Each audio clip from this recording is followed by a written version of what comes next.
મિત્રો 51 બલિદાની કે જેને સનાતન ધર્મને બચાવવા માટે પોતાનું બલિદાન આપ્યું હતું, તે રિયલ ઇવેન્ટ્સ ને ઉપર આપણી ગુજરાતી ફિલ્મ કે જે જોરદાર રીતે તેને દર્શાવવામાં આવી છે.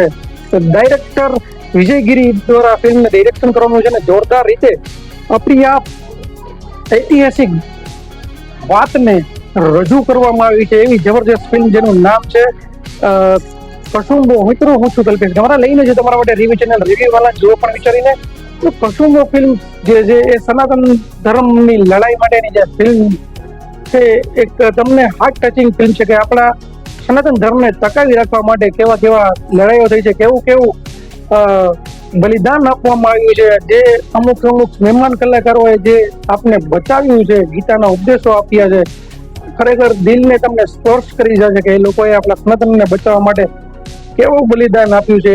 એને બધું છોડી દીધું ત્યારે એટલે આપણે અત્યાર સુધી સનાતનને ટકેલા છીએ. નહીતર જે આપણી ઉપર જે બહારી લોકોએ આક્રમણ કર્યું હતું, ખાસ કરીને મોગલ સામ્રાજ્યના લોકોએ, બાબર હોય, હુમાયુન, એ બધા જ લોકોએ જે આક્રમણ કર્યું હતું, ઔરંગઝેબ છે, કે જે આપણી સનાતન સંસ્કૃતિનું પતન કરી નાખવાની વાત હતી, પરંતુ જે રીતે આપણી સનાતન સંસ્કૃતિમાં જે લડાઈ આપી છે, જે બલિદાન આપ્યું છે, તેના કારણે આપણો સનાતન ધર્મ ટકેલો છે. તેવી જ એક આપણી ગુજરાતની ભાવનગરની સ્ટોરી, પાલીતાણાની સાઈડની સ્ટોરીને આ ફિલ્મમાં રજૂ કરવામાં આવી છે.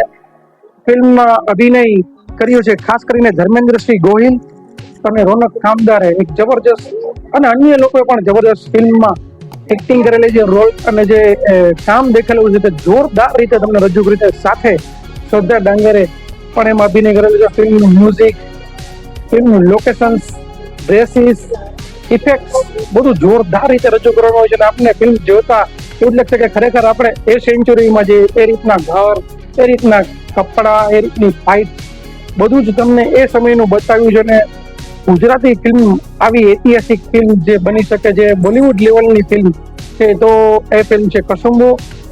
તમને ખરેખર મજા આવશે. જો તમે ન જોઈ હોય તો અચૂકથી આ આપણી ઐતિહાસિક ફિલ્મ કે જે 51 વીરો બલિદાનોની આપને યાદ અપાવતી આ ફિલ્મ ચોક્કસથી જોવી જોઈએ. અને કોમેન્ટમાં તમે જરૂર લખજો કે તમને મારા વિડીયો કેવા લાગે છે. કંઈ ભૂલ થતી હોય તો પ્લીઝ કોમેન્ટમાં જરૂર જણાવજો. અને હા, ચેનલને સબસ્ક્રાઇબ ન કરી હોય તો કરી નાખજો. તો બસ મળીશું આવા વિડીયો સાથે. ત્યાં સુધી કલ્પેશ કરવાના સૌને ભારત માતા કી જય. વંદે માતરમ.